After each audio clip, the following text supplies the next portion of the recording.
asalaamaaleykum waa Zamzam TV ñu ngi leen di nuyu di leen ziar tey nag maa ngi dalal Omar Talla Omar Talla ñu ngi ko fekk fii si Pikine Nord tey fan si club am ñoo organisé woon joxe ndogu sax Omar Talla ñu ngi lay nuyu. maa ngi lay fay di nuyu téléspectateurs ak internautes yëpp di wax ni tey dimbali ngeen Sénégalais pour ñu am accès à l'information parce que démocratiser ngeen li nga xamante ni moom mooy xibaar. voilà tey fan si club organisé ne dañuy joxe ndogu quoi 1000 ndogu la ñuy joxe quoi dañuy satisfaire plus de 1000 personnes loolu noo gisee loolu. waaw sant yàlla rek santee ko yàlla parce que du dara yéene bu ñu amoon la jàppoon nañ ni sax sunu doole eggul foofu mais booy def lu baax rek yàlla da ci teg loxo bi ñu ko jëlee décision dañu waxoon ni sax ñun amuñu moyen mais bi ñu tàmbalee rek am yéene yàlla def indi ay nit ñu mottalil ñu ko. am na koo xam ni dama koy gërëm Xaadim Fall la tudd mu ñëw defar sachet biodégradable 1000 indi ko indi 1000 gobelet indi li jëm ci café jëm ci mburoog yëpp daanaka lépp yemb na. voilà soo xoolee itam nekk si télé yombul wax ñoom tamit nga nekk si télé am ay fan si club loolu noo ko dundee quoi ñu Cheikh Omar Talla dund na ba am ay fan si club ñu ko organisé joxe ndogu. waaw daf ma bett parce que pour man am na fooy toll moomu toll sa bopp su fekkee am na ñoo xam ne ñu ngi gis ci yow. cofeel wala ñu ngi lay firndeel ni yaa ngi wax ak ñoom yaa ngi wax ngir ñoom la meilleure façon ñu delloo la ko ñu def ko et mu nekk de manière spontanée parce que kii ko ubbi woon il s'appelle Fallou Touré Médina Oudé la fa la nekkoon actuellement mu ngi Touba nga gis am na ay avocats am na ay des Sénégalais de la diaspora am na ay entrepreneurs am na ñeneen ak ñeneen donc pour man sas bu rëy la responsabilité bu mag la cette responsabilité mooy toujours ci acte booy posé wala geste booy def na nga ko def ngir sa réew et puis loo ciy wax tamit nga xam ni doole jën ndox la. waaw soo xoolee tey si joxe ndogu bi dañoo gisee monsieur le maire Pikine Nord ñëw na am maire tamit département de Pikine aussi ñëw nañu. yow loo wan autorité yi dañuy ñëwal la tey. waaw parce que Pikine laa dëkk et que mën naa ni parfois sax su ma toogee dama naan maa ngi nuyu waa Pikine c'est une façon de réclamer ma pikinité parce que pour man je suis un ambassadeur de mon territoire gox bu nekk ñi fa dëkk ñoom ñooy jaay seen gox li ñuy wax marketing territorial et souvent dafa am nu ñu doon catégoriser bu ñu la waxee ne Pikine la dëkk nga am bët boo koy xoolee wala noo koy déggee ba tax na ñoom aussi bu ñu ñëwee ci man jàpp nañ ambassadeur u Pikine la mais en dehors de ça sama engagement may na ma depuis 2014 ma nekk élu local parce que dama jàpp ni boo juddoo ci gox dëkk ci gox war nga bokk ci ñi nga xam ni ñooy nas ak ñooy dogal ci gox bi ba tax na ma nekk conseil municipal commune bi ma juddoo muy Pikine Nord en même temps aussi ma nekk conseil départemental ville de Pikine nga xamante ni lépp lu jëm ci département Pikine ñi ciy wax seen xalaat bokk ci penc moom ma bokk ci donc muy maire commune bi Amadou Diarra mu ñëw le maire de la ville de Pikine aussi ñëw Ablaye Timbo. waaw soo xoolee tamit Pikine temps yi nga def actualité soo xoolee Mansour Faye dafa inauguré autopont bi mais autopont bi waa Pikine nee nañ kontaan nañu si parce que banc public ñu fa waroon def dañ ko fa dindi def ay place xeer ne peut-être dañoo xeeb Pikine waaye noo gisee loolu. waaw mais d'abord dañuy féliciter président bu si infrastructure yooyu mu def pour yombal ñu suñu dem ak dikk déjà dem ak dikk bi déjà ba tey jafe-jafe la parce que autopont bi soo ko jëlee ba jëm Cambérène dafay xat donc espérant que gouvernement bi dina baral. liggéey yi mu waxoon lay def ci yeneen autopont yi maintenant y a un débat sur les réseaux sociaux bokk naa sax ñu si wax seen xalaat parce que pour man du ay xeer quoi pour man du banc public parce que foofu du place su banc public parce que pour des raisons de sécurité dafa nekk sur l'autoroute sur la route nationale mais tey waroon nañ ko aménager defar ko ak ay paysagistes c'est-à-dire peut-être mën nañ ko def ne jàpp nañ ne aar la wala lu rafet la wala ñu teg fa ay xeer mais pour man dafa jege zone des Niayes jege technopole bi avant dafa amoon ay fleuristes yu fa nekk doon fa jaay ay fleurs secteur u technopole bi dafa nekk suuf soo xamante ni loo ci def mën na verdure boobu ñu respecté ko donc pour man ci seen design mënoon nañ ko def ay verdure réserver espace boobu parce que tey ci àdduna bi dañu toll ci lu ñuy wax norme environnementale ñu boole ci la nature parce que ñun dañu gëm ni dañu jàpp ni boo demee beneen bërëb nga def fa leneen lu gën a taaru ñun mérité wuñu peut-être ay xeer et ça je continue à le dire maintenant tu verras des gens yu stigmatisés pour dire que way boo ko fi defee lii mooy am mais pourtant pont Grand Médine bi pont Patte d'Oie bi pont de l'émergence defoon nañ ay fleurs amul entretien donc aussi am na beneen boo xam ne ci Sénégal la nekk mooy indiscipline bi ñu am ci suñu infrastructure mais aussi manque d'entretien mais nous tout ce qu'on demande mooy nañ ko def loo xamante ni verdure la mu naataange bi surtout. yow kon da nga d'accord si ay banc public d'accord. non parce que pour man banc public mënul nekk foofu parce que déjà trafic bi fay am y aura des risques d'accident dama bëgg wax lu raisonnable soxlawuñ fa banc public parce que foofu du dëkkuwaay ci kaw tali bi la nekk autoroute bi presque la nekk ci sortie Lobatt Fall bi ak technopole bi mais à la place de rocher et de béton nous on préfère avoir de la verdure nous on préfère avoir air boo xamante ne dinañ ko respirer d'autant plus que oto ñi fay jaar ay oto la te pollution lay def juste à côté suñu amoon foofu loo xamante ni verdure te xam nañ nature lan lay apporter ci wàllu pollution d'autant plus que agressé nañ nature bi déjà indi fi arène nationale agressé nañ ak ay construction et puis nañ ñu respecter parce que ñun aussi si Sénégal la ñu bokk faut pas que ñu jàpp ni que am na Sénégalais bi dëkk gox bële moo gën a nite wala moo gën a yeyoo leel parce que nit ñi aussi pour ñu silvisser il faut ñu def leen dans des conditions yu tax ñu silvisser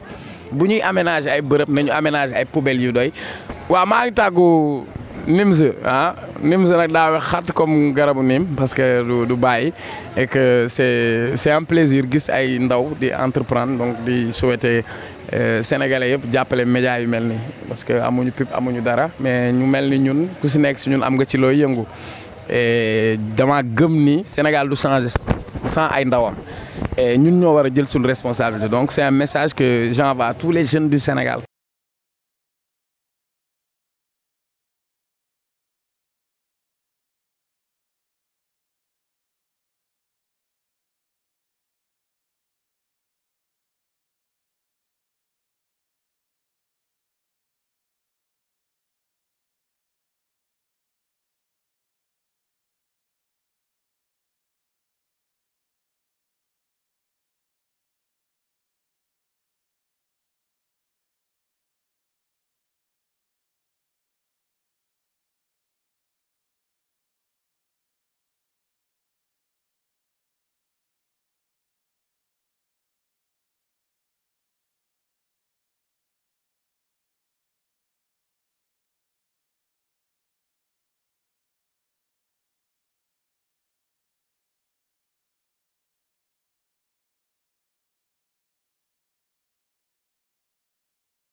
yàlla may ko mu am éloquence boo xam ne bu waxee dañ koy déglu nit ñi di gis loolu ci moom waaye dafa am lu ñu xamul ci ñu bëri ci Pikine nag kan mooy Amadou Diarra ci boppam il faut nga jage nit pour nga xam nit ki mooy kan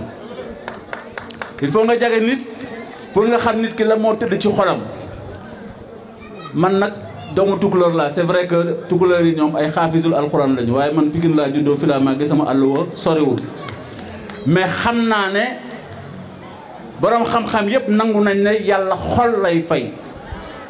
te Amadou Diarra ku ko xam-xam ne xol bu rafet bu set wecc moo na ci moom nit ku weex tàll la kon dama koy gërëm di ko sant ci lii nga xam ne mooy taxawaayam ci ndaw Pikine ba delsi ci kii nga xam ne mooy Cheikh Oumar Talla su ma ñëwee tey Diarra yow yaay tëj yow yaay mujjee wax bu ma la nuyoo nuyu naa waa commune Pikine Nord yëpp di nuyu l'officier d'état civil monsieur Sow sama nijaay la comme ni mu ko waxee léegi bi muy jël kàddu di def ñaan moom ak sama yaay ñoo bokk benn maam am ñu jóge ci sama meen yaay ñëw sëy ci këram am ñu jóge këram ñëw sëy ci sama kër nijaay bi nga xam ne mook sama yaay ñu bokk ndey ak bay kon kii nijaay la ci man damay nuyu madame le maire Dra mi nga xam ne ñoo bokk conseil municipal ville de Pikine waaye jëkkëram aussi ñu bokk benn parti muy alliance pour la république di jàppale président de la république madame Dra maa ngi lay nuyu su ma la nuyoo nuyu naa jigéenu Pikine Nord yi ma fi fekk yëpp ku ci ne ci yéen maa ngi koy nuyu di ko jox wàccuwaayam di nuyu la jeunesse le conseil communal de la jeunesse de Pikine Nord à travers son président qui a pris la parole ici tout à l'heure Aline Badara Fall qui fait partie des jeunes yi nga xam ne c'est l'élite du Sénégal parce que keroog président de la république bi mu ne dafay wax ak ndaw Sénégal waa conseil national de la jeunesse la woo parce que ñoom ñooy élite du Sénégal kon maa ngi lay nuyu bu baax monsieur le président du conseil communal de la jeunesse di wax ne li nga fi wax jëmale ci Amadou Diarra dafay dëggal li ma wax léegi jiitu ci rek waaye loolu bettul kenn ci Diarra ci li muy def may nuyu les maîtres de cérémonie di nuyu sama xarit mi nga xam ne mooy porte-parole Amadou Diarra ma koy nuyu bu baax a baax a baax Amadou Diarra ko intronisé keroog romb na ma ñu nuyoo mu ngi ci biir oto kon am naa mbégte bi Diarra ji lay choix am teg ko ci yow. may nuyu Cheikh Oumar Talla di wax ci moom lu gàtt parce que Diarra laa bàyyi mu wax li ci des Cheikh Oumar Talla yàlla moo ñu boole ñoo bokk conseil municipal ville de Pikine waaye da di ndaw loo xam ne formation bi nga xam ne Amadou Diarra def na ko ci moom li ci jiitu ci li ma seetlu naw ko ci ñaari mbir bi ci jiitu mooy fit wi nga xam ne mu ngi ci Diarra mu jël ko dugal ko ci Cheikh Oumar Talla mooy fit wi mu am politiquement su waree jël benn position politique il l'assume jusqu'au bout fit woowu dama ko naw ci Cheikh Oumar Talla ñaareel bi te mu ëppal ma solo lu nekk mooy la fidélité et la loyauté bi Cheikh Oumar Talla mi am jëmale ko ci Amadou Diarra mi nga xam ne mooy mentoram ku xam Cheikh Oumar Talla xam ne ak koo munti doon ci àdduna feesoo ay bëtëm yàggoo fenn ci moom foo xam ne dina tax mu lay xool wala di la séntu wala di am loo xam ne dina la gis di sëgg doomu Pikine la il a sa fierté et cette fierté là amul kenn koo xam ne ci kanamam rek mën nga toog ba impressionné ko te koo munti doon doyoo ko dara koo munti doon ak loo munti am munoo nekk dara ci kanamam bu fekkente ne Amadou Diarra ngi taxaw loolu c'est une loyauté c'est une fidélité et ça c'est très rare de voir un jeune avoir ce comportement là muy valeur yoo xamante ne dama ko naw ci Cheikh Oumar Talla jàpp leneen ci moom bi ma ko gisee ci conseil municipal mu gën ci nekk xale mais am ci xarañte am aussi intelligence dans les prises de position yi muy jël contribution yi muy def ci conseil municipal bi dina ay contribution de haute facture ma ne xale bi ku war a mën a jàppale la xale la boo xamante ne bi am na jom am na fulla ci boppam xam na fi mu bëgg a dem te am na fitu war a mën a yegg fu nekk kon jar na jàppale bu baax a baax a baax c'est une fierté de Pikine et il est en train de le démontrer à la face du Sénégal d'ailleurs loolu bokk na ci li nga xam ne moo tax maak Cheikh Oumar Talla ñu yegg fii ñu yegg tey moom nag mu dëggal ko waa Pikine Nord xëy na xam nañu ko waaye dama koy baamtuwaat Cheikh Oumar Talla ku mu jàpp ku nekk bu xasee ba jàpp na yow mi da laa jàpp am na fu mu la teg bu la yeboo nga tëdd nelaw parce que lu munti jëm ci yow bu fekkee fekk na ko dina taxaw balaa ngaa yegg si benn deuxièmement Cheikh Oumar Talla bu xasee ba jàpp la ngeen am lu ngeen séq boo ko dindiwul moom mii di ko dindi fu nekk da koy continuer di assumer et il ne recule pas devant ça ça c'est une très grande valeur boo xam ne les jeunes ils doivent l'intérioriser xam ne nit amoo la war a tiit amoo la war a jomm da nga war a mën a gëm sa bopp te loolu la def ma naaw ko trop ma def ko sama jarbaat te nag mu ma koy delloo de mille manières mu ma koy delloo ci Sénégal gi yëpp xam ko fu mu toogee ci télé bi di wax wala ci rajo bi balaa kenn wax mun la woy sama nijaay Abdoulaye Timbo mooy sama nijaay sama xarit la man Macky Sall nangam waaye nag nijaayam sama xarit la loolu ku koy assumer di ko assumer publiquement te di ko wane fu nekk di ko wax ba Sénégal gi yëpp di ko dégg ku la defal lu mel noonu wane sa relation ak moom te reculé wu ci li nga mën a def rek mooy yow it nga jàpp ci moom bu baax te xam ne fi mu la teg dëgg la ci moom Cheikh Oumar Talla je te félicite et je te remercie dama lay ñaanal yàlla yàlla la yàlla jàppale sa yoon wi nga jël yàlla na nga ci dem ba am ci loo xam ne weesu na sa njort trop lii ñu la defal tey c'est un début monsieur Ndoye bi nga xam ne moo jóge Thiès di sa xarit ñëw fii jàppale diwaanu Cheikh Oumar Talla ne dafa jël une parcelle jox leen mu taxaw ne dafa bëgg parcelle boobu ñu construire ko à Thiès pour que loolu li mu gis fii ci Pikine Nord Diarra def ko ci ndaw Pikine Nord yi mu mën a nekk quelque chose boo xam ne émulation lay doon avec les jeunes de Thiès pour que ñu mu ko commencer di recopier moom ci boppam mu bëgg a taxaw ci taxawaayu Diarra ni mu taxaw fii mu taxaw ko fële ci Thiès Nord Pikine Nord la ñu wax Thiès Nord di nga yegg Thiès Nord te di nga toog Thiès Nord inchallah rabbi yàlla na ci yàlla jàppale. Et quand tu seras à Thiès Nord, il y aura un jumelage entre Pikine Nord et Thiès Nord. Parce qu'en ce moment-là, tu seras maire et il y aura encore un maire ici à Pikine Nord. kon yàlla na yàlla yeggale mbëbët yooyu yëpp may jeexale ci di gërëm di sant madame Diarra sincèrement madame Diarra ñu ngi lay féliciter. Franchement madame Diarra yàlla na yàlla jàppale sa njaboot yëpp. parce que li fi xale yi wax dafa doy sëkk. te nag Cheikh Oumar Talla wax na ko yaay njiglaayu Amadou Diarra te Amadou Diarra xam na ko bu baax parce que taxawaay bi nga xam ne yaa ngi koy taxaw ci wetam ba xale yi ñeme ko ñeme kër gi di fi dugg di fi def lu leen neex yow yaa leen yaatal boo leen mayul woon yooyu bët wala mayoo woon leen loolu si sa biir kër duñ ko mën a am yaa ngi dimbali sa borom kër nag bu baax a baax parce que politicien laajul leneen il faut nga yaatu xol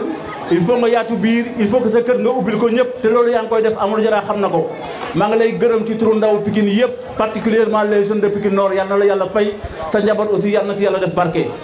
may continuer di jeexal rek ci di féliciter initiative bi nga xam ne diwaanu Cheikh Oumar Talla ñoom ñoo ko organisé mu nekk la première édition. C'est une première édition, ce sera jamais la dernière édition parce que celui-là il est en chemin mu ngi ci yoon nag laal bant rek yàlla lafal ko cat mais il ne va pas s'arrêter bu soobee yàlla parce que chaque jour il impressionne encore plus yal na la yàlla jàppale Cheikh Oumar Talla la nga bëgg ci Sénégal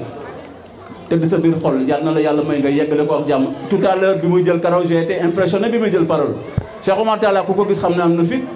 Cheikh Oumar Talla ku ko gis xam ne bu bëggee wax mën na wax waaye ba muy doog a door dafa mel ni koo xamante ne dafa commencé woon am trac fan la trac di jaar di bay yegg si Cheikh Oumar Talla et pourtant il a eu le trac tout à l'heure en prenant la parole on sentait qu'il avait un trac parce qu'il était sous le coup d'une très grande émotion et cette émotion-là il n'a pas pu la retenir parce que nit la te xolam xol bu rafet la nit bu am xol bu rafet moom mooy am trac nit bu xam xol bu rafet moom mooy am émotion yenn yi ba mu yegg fenn fi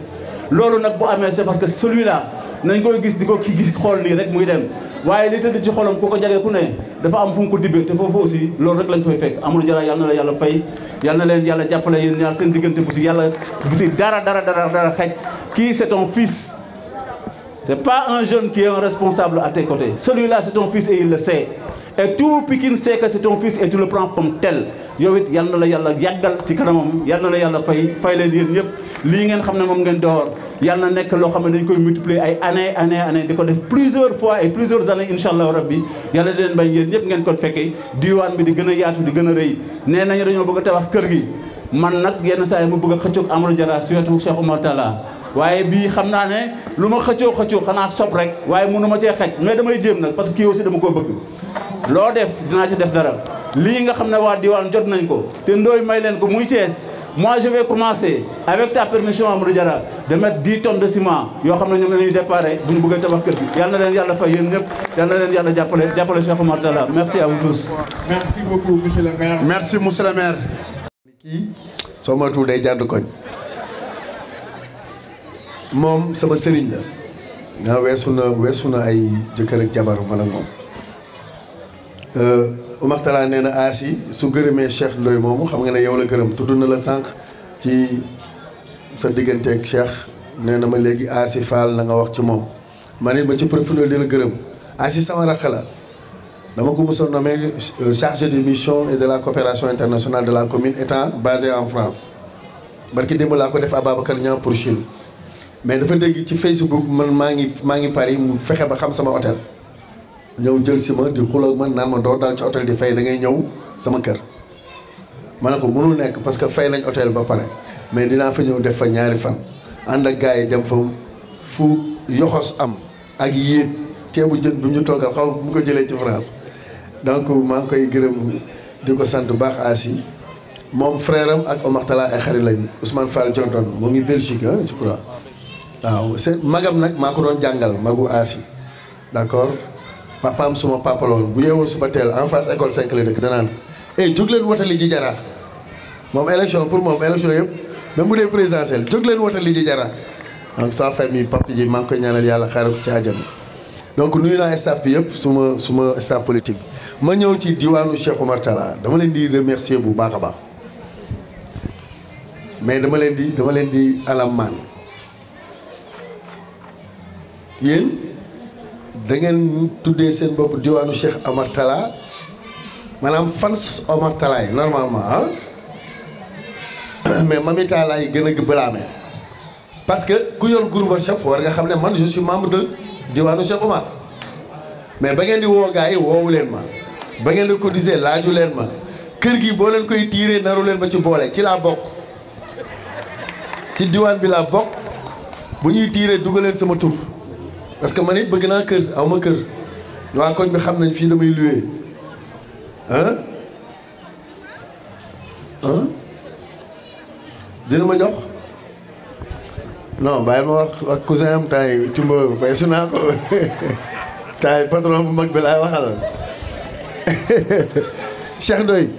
maa lay gërëm di la sant te mise bi nga mise je crois que j'ai parlé d'Alioune Badara bon ma waxaale ko ci Alioune Badara Cheikh Oumar et toute la jeunesse ñoom Mandiang yéen ñëpp maa ngi leen di remercier mais waa conseil communal laay waxal relation boobu ngeen am na ngeen ci continuer te na ngeen am ambition mais ambition yi na nekk des ambitions mesurées na ngeen yaru tamit parce que yar moo am solo ci xale su bëggee mucc te loolu Alioune Badara dama ko koy seedeel ma wax leen Alioune Badara musuma wax baatam jóg mu ngi nii musuma wax maanaam jaraa xuloo naag Pape Sidibé wala jaraa xuloo naag Ibrahima Magna wala Omar Talla wala Cheikh Bey mais Alioune Badara Fall ngi musuma wax mu wax dafa maa dem ba rus même poste bi mu yor nii ci conseil communal de la jeunesse waxuma ko la ko doon ngun-ngunee ci gars yi Talla moo am fit ñoo ne ma mais nga ne yow kan ngay jox conseil communal bi ma ne ko mais booy Zoro waxoon na ma kii mu ne ma non ki bokk ci ñun nag ma ne ko est-ce que bëgg na waxul mu ne ma bëgg na ma ne ko mais bu bëggee ngembu leen taxaw leen ma jàppale leen après lañ commencé connexion yi suñu stratégie bon mun naa ko wax léegi ci kanamu Timbo grave alors jël téléphone bi càpp ay jóg yi association yi nangam soo amee fu dëgër ma kaa yow nga ne lan Alioune Badara la waaw ok grave mu dem à l'unanimité il gagne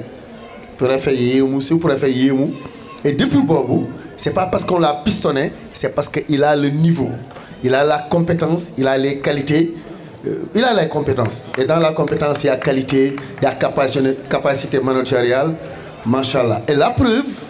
ba ma ko yóbboo ci département bi tout le département a fait de lui le seul délégué départemental 16 communes yëpp ñu ne kenn la ñuy jël mu dem national on a pris le jeune de Pikine Nord su ma fa yónnee woon cuune bu demee duñ ko yóbbu national tamit ba mu dem gis nga Cheikh Ndoye rôle bu mu fa yor di ko féliciter ci DER bi tey bu ñu mënee bind faamu Pikine Nord yu bëri nit ñi dañuy dem fay consultant mu wan leen nan la moom au lieu mu fayeku dafa former ay moroomam nekk au service des jeunes et des femmes de Pikine Nord ba bënd gratuitement ñëpp ci DER bi alors donc je t'encourage bon bëgguma di wax suma xale yi mais Cheikh Ndoye dama la bëgg a wax ne coaching bi nga laaj ci ñun Timbo nga def ko parrainage bëgguma la taasul mais sa gannaaw ba ndang macha allah waaw sëy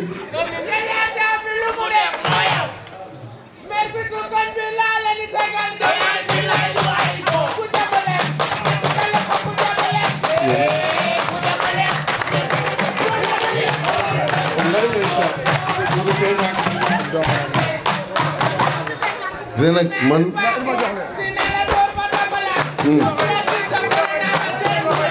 waaw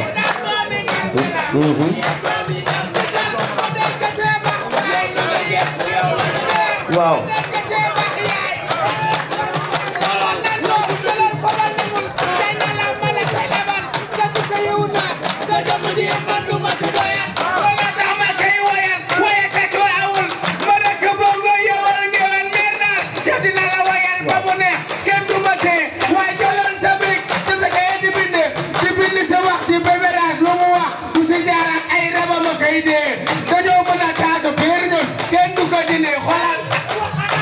merci beaucoup.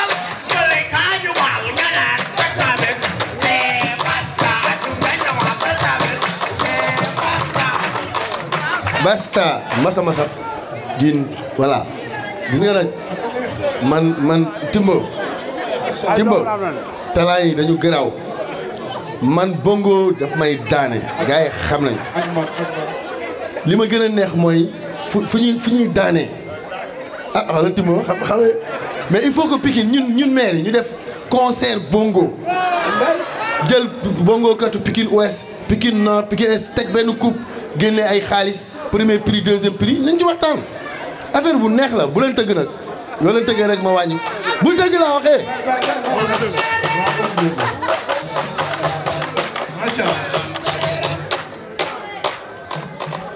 merci beaucoup bu leen yàq sama inspiration. alors gërëm naa ñëpp wax naa ko léegi di mujjee ci borom bés bi Cheikh Oumar Talla est-ce que dama ko war a gërëm vous pensez que avec moi que ce n'est pas nécessaire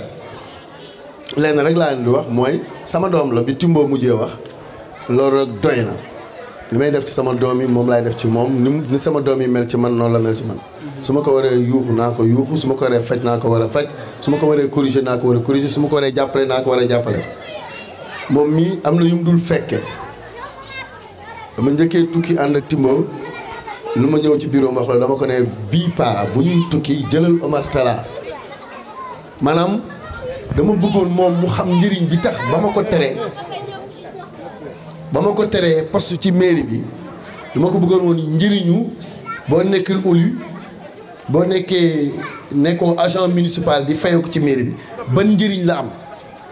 ndax jeunes yi ma bokkandool yëpp ba ñu gañee ñu ci bëri dem xëy moo leen intéressé moom Aline Badara Fall Mandian Mbaye Gueye le chargé de communication anamu Mbaye Gueye daw na anamu day yuuxu ci kaw mel ni mun a wax Mbaye Gueye Cheikh Bey dama leen fayalaat ñu jàngi ku nekk dama leen jàngi dama leen yaayam mu dëgër ma ne ko bu yaboo jàngil parce que damay xaar un jour tey Sénégal soxla ko tout simplement dafa am lu may tracé ci moom te pareegu ma koy wax nag fii ci kanamu diwaanu Cheikh Oumar am nga ay fans yu lay woo bon di la ne yow la Oumar Talla yor la ma bu mu tax nga naap sax ay laaf je te le dis tout de suite ci kanam seen kanam il faut que mu clair ñu bëri loolu moo leen di yàq ba après dañ leen di jéppi diwaan bu ñu la bëggee nañ la bëgg ndax sa conviction nañ la bëgg ndax sa xam-xam nañ la bëgg mais pas bëgg la pour jaay la dañ ko bëgg parce que Oumar Talla jeune la macha allah man toujours damay naan man est-ce que duma ko wutal sëriñ parce que am na fit mais xolam mun na ko tooñ nit gënu ko sama staff bi ma àndal ci kaw ba ci suuf kenn gënu ci Oumar Talla xol du kenn laa wax kenn xolam bi mu am man saxaw ma ko.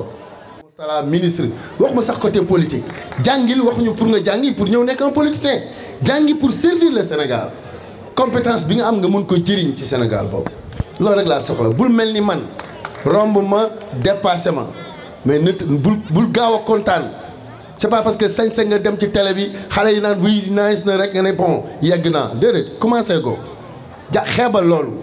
li ñuy xaar mooy comme ñoom Abdou Karim Sall booy yi nekk ay ministre comme ñoom Khafar Touré ñoom Ablaye Sadou Sow ñoom Yankhoba Diattara xale yooyu dañ ma doon woow France 3 heures du matin grand mais dañuy tëdd jugal war wax ñu ci politique may toj ñuy noté ay Mamadou Lamine Keita ancien ministre Abdou Mbow sama adjoint tey premier vice-président assemblée nationale ay Tafsir Thioye tous ces jeunes qui sont aujourd'hui des responsables dans ce pays nangu naa ñu raw ma mais dañ naan toog en 2000 naan ma grand yeewul lan la ñu ne dañ lay laaj ci libéralisme kan mooy Ablaye Wade luy PDS may toj ñuy noté parce que loolu laa xam man bàyyi sama njàng à l'université j'étais à l'UCAD sciences juridiques économiques mais ba Ablaye Wade songee combat année invalide ci ñu ko créé laa bokk man ak Modou Diagne Fada on était dans la même chambre on a tout fait man ak Fada tout fait grève de la faim boobu nday jatu sama gel la woon takkaguma ko c'est que nag nii laa mel de comme Talla lu ma war a wax dama koy wax ba pare toj bi am mais c'est la vérité temps yooyu yaayam ne ko yow Amath dafa grève de la faim université muy defar ay ruy ndeysaan takk ko jàpp kii bi ba ma génnee bés bu nekk mu ñëw maa ngi fàttaliku sunu kër ak këram sorantewul woon Babacar Diawara nga ne seede la ci boy kër Babacar lañ doon toog bër bu ñëwee rek ataay këram ba yàgg ne ma ñëwal maa ngi toog ci gars yi di bolot wala may dem yi mu jékki-jékki rek waaye may leen ma bu ne ma yàqal mu def ataay lëwër rek romb waa këram ñu ne yow doo xelli mu ne balaa ngeen naan mu naan de romb leen day dox ay mètres ñëw fekk gars yi toog ñëpp toog mu ne ma sa kaas ma jël sûreté affaire yooyu xam nga fekk gars yi seen gel yi dañoo nekk ay koñ yu sori quoi man nag duñ jàkkaarloo woon yaa mais booy doo indi lëwal bi mu ne moom rek alors ndeysaan benn bés yaayam xool na ko mère Maguette Sakho waliyu yàlla boobu xool ko mu di ma xool day jotu lekkal mu bañ lekk mu ne woo leen ma amaat man la ñuy wax amaat quoi ma ñëw ne ko yow c'est quoi yow defal ko mu ñëw ma ne ko lekkal mu jóg lekk ba pare ma ne mère lekk na cey ma ne sama doom ji giiroo na rek parce que man rek maa munoon mu jàpp dara ma bàyyi ko donc moom it mun naa wax nekkatul soxna sama rax la dañoo jaar fu bëri fi nga xamante ne alors noonu laa xoolee Omar Talla nii Omar Talla temps yi am na lu bees ñëpp xam nañ ne Macky Sall appelé un candidat de notre parti gëm ne bu PDS ne nañ ko woteel mu yóbbu Macky Sall deuxième tour mais gars yi fexe tout ba jaxase Omar Sarr nekk ci ñu dàq ma pépp législative ñu def ma tëdd liste mu dindi ko Pikine di mer ma ne muñ leen bu ñu demee nag ba comité directeur ñu koy defaraat gannaaw ba ñoom Omar Sarr demee ñu boole ma génnee ma secrétariat national génnee ma fédération Pikine Nord bi ma jiitee joxe toute ma vie toute ma jeunesse toute mon enfance ma jox ko parti démocratique sénégalais ñu defaraat Pikine Nord dindi ma tey fii may waxaw bokkuma benn parti loolu mérité wu ma ko man de la part du PDS. bu ñu demee ba ñi ma bokkaloon Pikine yëpp kenn mësul ñëw seet si ma ne ma kaay dellu si sa kër baay du Woré Sarr du Bara Gaye du Cheikh Dieng du Ablaye Diop du Ndiaga Niang du kenn ku dëkk Pikine